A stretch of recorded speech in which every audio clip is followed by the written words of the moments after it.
It was a very interesting game, I'd say. Yeah. Okay, so let's start all the way from the beginning. So see, I'm really bad at making videos. Gosh darn it. Okay, We could just be like, you could just be like, we have, we got two Everyfishknows players from and the Raburn Gthangs. Series. Yeah. Okay. Yeah. Yeah, I don't know. Yeah. So, happy Friday. All Happy right. Friday, that's Happy perfect. Friday. All right. Happy Friday, everyone. We are here with the first video of the Raburn Series. We have Everyfishknows from Socially Distant Opposition and Gthangs from Friend Vikings. And today we are looking at the game of the week, and it's including these two guys.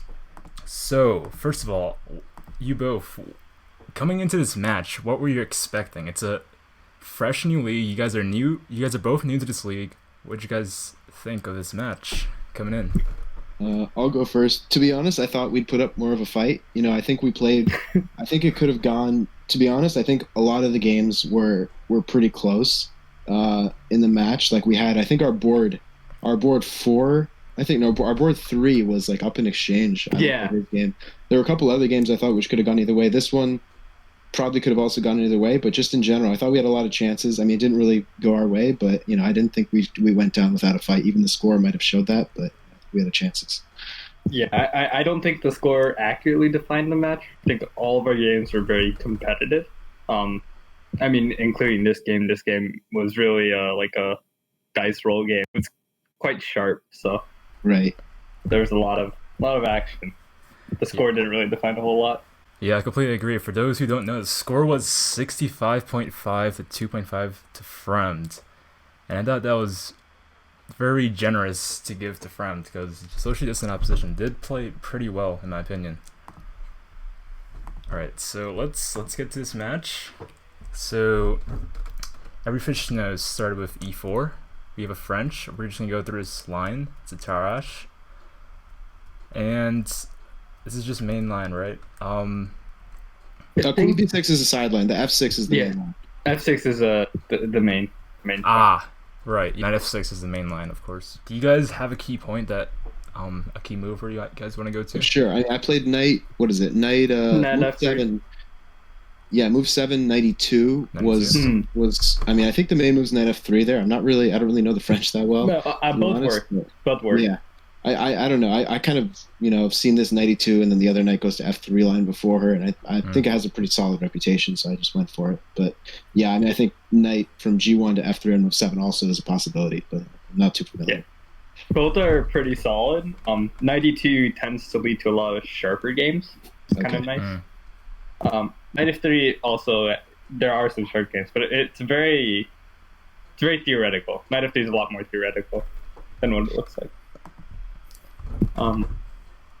But there can be some like craziness. I guess you can continue on.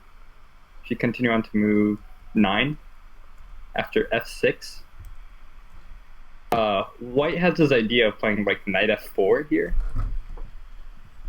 and there's like some like craziness that could also potentially happen. So like fe5, like knight e6 or something. Knight e6, yeah. Bishop b4. Yeah, it's unclear. Yeah. It's really unclear. There's also like this dice roll position that could also be possible. It's interesting. Yeah. All right, I'll keep going.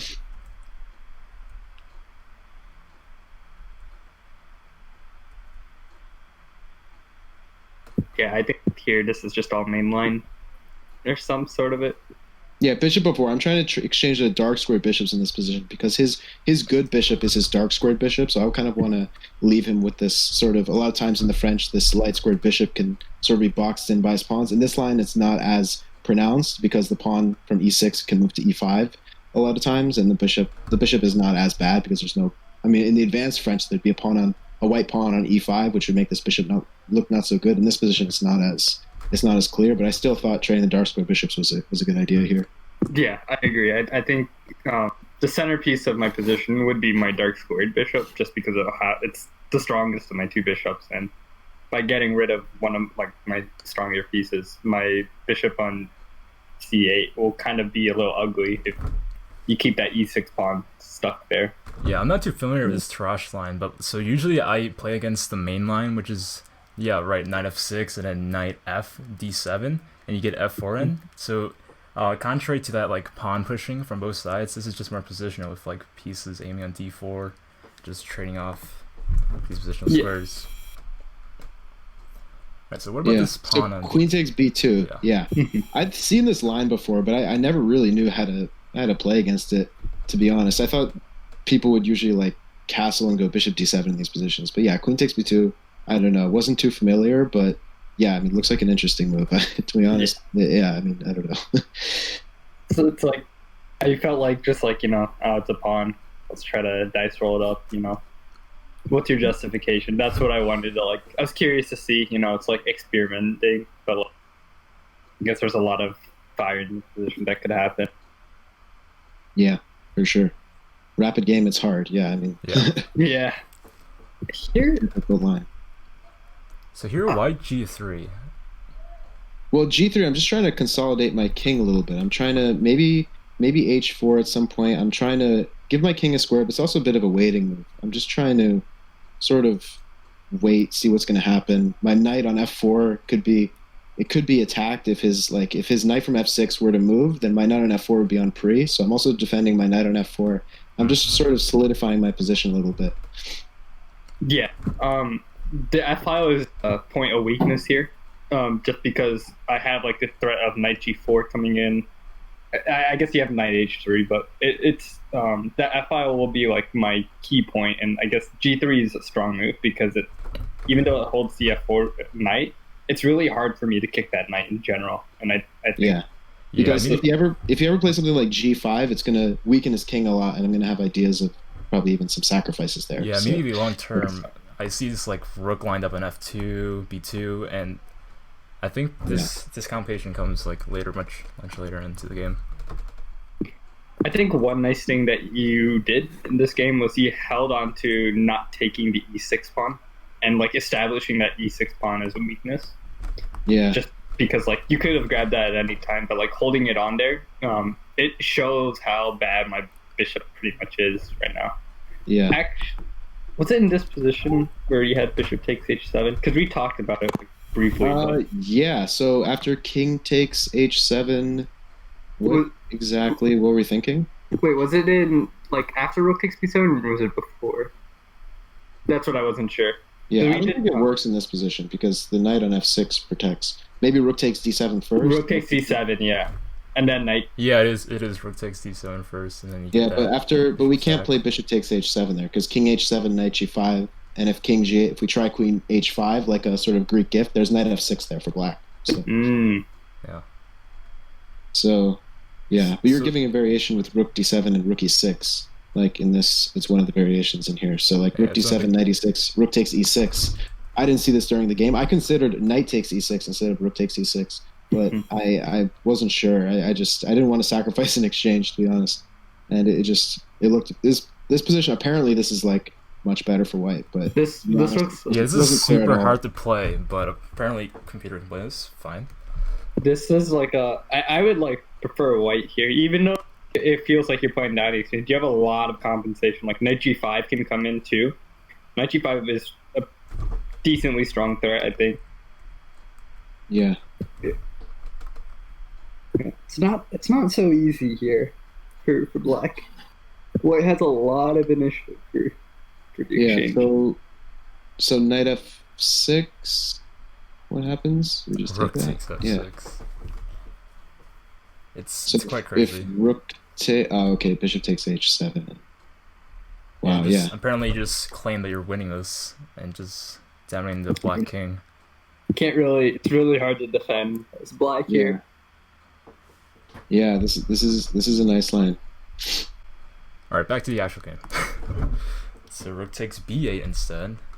Yeah, rook takes b8 is probably just a mistake. Yeah. And then also knight takes e6. I don't know. Like maybe I could have tried something different in this position, but I was afraid. Like knight g5, my d4 pawn hangs, and it's not really clear how I make progress here. I don't know. It just was.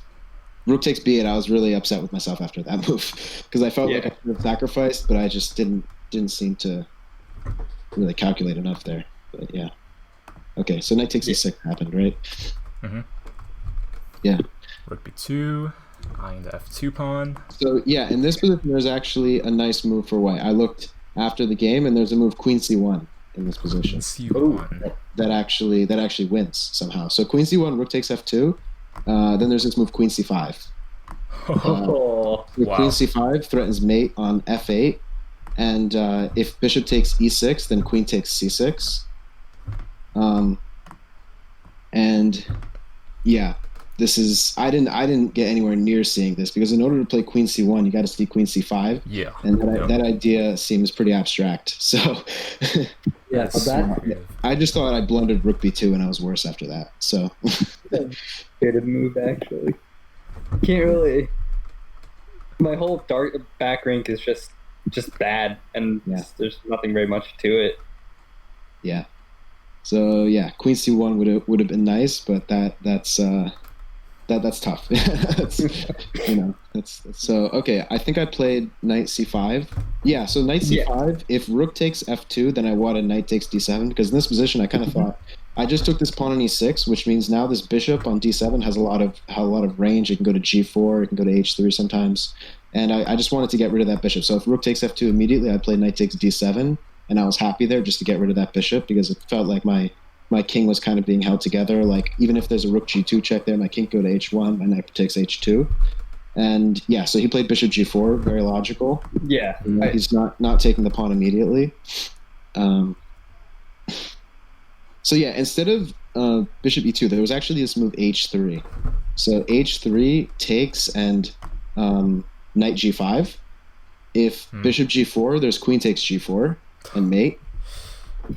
That's awesome. And I think there was some other line, which I'm sort of forgetting now. Like Rook takes f2.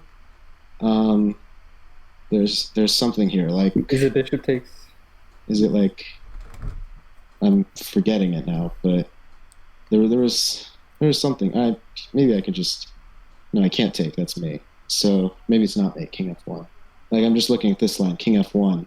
Yeah. And it's not, because if I go king h2, there's rook h2, queen g2, but king f1, I guess that's fine. So yeah, I guess just in this line it was just bishop g4. But yeah, apparently like h3 was equal or something. So I just feel like at this point my king side isn't that safe. I feel like you do have a lot of shots that you could potentially do, because my back rank's open, my king side's safe. Yeah. So like every move I have to make here, either like I have to like get rid of some of your pieces on the king side, or just try to go for a fast attack as much as I could. Yeah, this is good. So I ended up playing bishop e2, and then I expected rook takes e2, actually. I didn't trust myself in the ending. I thought like maybe, you know what, hey, I'm just gonna be up that d4 pawn and potentially that f2 pawn. Yeah. After bishop takes f2. Yeah, so I think within the line we were looking, rook takes e2, rook e2, bishop f3, rook takes a2, bishop d1, rook a6, knight d4, rook a7, and then we thought like white had drawing chances, but black is, I don't know, black's probably close to winning here, but this is sort of this is what I was hoping for, actually. So I didn't expect bishop takes f3 at all, but I think that's a good move. So yeah, good practical move. So I have to take back. Yeah. And then rook d2, yeah. So here I had a shot, actually. Yeah. Right, yeah, you have the line in there. Yeah. Yeah.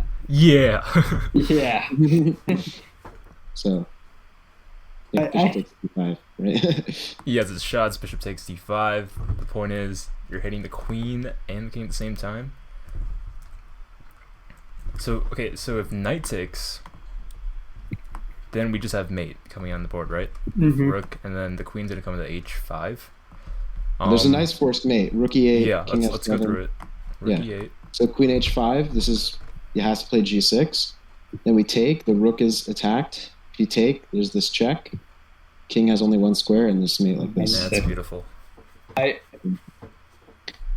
guess like during my calculation, I was like, bishop takes d5 is a threat, and then like I completely disregarded it when I went for this rook d2 idea, because I thought, oh, I'm just gonna win a pawn playing it.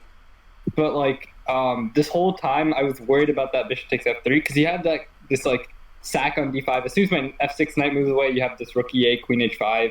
All those ideas, and I guess like it's not as clean as it looks, I guess. Yeah, I considered it for a second, and I thought knight takes d5, rook e8, king f7, and like I might have looked at queen h5 for a little bit. I thought g6, both my queen and my rook are attacked. I just missed that I could sacrifice the rook like this. It's a difficult thing. It's a difficult thing to see, but it's definitely a big miss because it would have been a good shot there. Yeah, would have been very creative. Yeah, yeah. Now my position is just terrible. I mean, yeah. I'm losing the center, and I'm trading queens, so I'm losing my attacking prospects as well. Yeah, I guess this is where I start taking over the position. For sure. Yeah, this is where now black clearly has the upper hand here. Yeah, I think after queen a1, I think just white just collapses. Yeah. Yeah. This is difficult. Yeah, this is already just 2 pawns down here. It's a little difficult to hold this. Yeah. I think it was h5 move was nice though. Yeah. That is the h4. Yeah. For half a second, I thought I dropped the pawn on g5, but yep. It turns out I just dropped the pawn. And I guess I could have played rook a1 here instead of rook takes g2, but I was like, it looks nice. G2 is the good move, stylistic move. Yeah. Yeah. Nice move. Yeah. Many ways to win, but that's definitely the cleanest. So, yeah. Yep. Yeah. This is just an easy win. All right, you guys make my job really easy. So I appreciate you guys coming to analyze this game. I really appreciate the thoughts. Are you guys looking forward to anything in match week 2? Your matches are still going on. All right. Hopefully my team finishes off the sweep. I mean, I know my game was pretty bad. I still don't even know how I won a completely drawn position. We'll take it, but we'll see how the rest of our teammates do, or my teammates do. Yeah, our team as of now, I think it's pretty close. We're up like 14-13. And there's a few matches left. I think like four. I think half of our team has played. So yeah, it's gonna be pretty close. So yeah, just hoping for the best. Tighten it there. Yeah.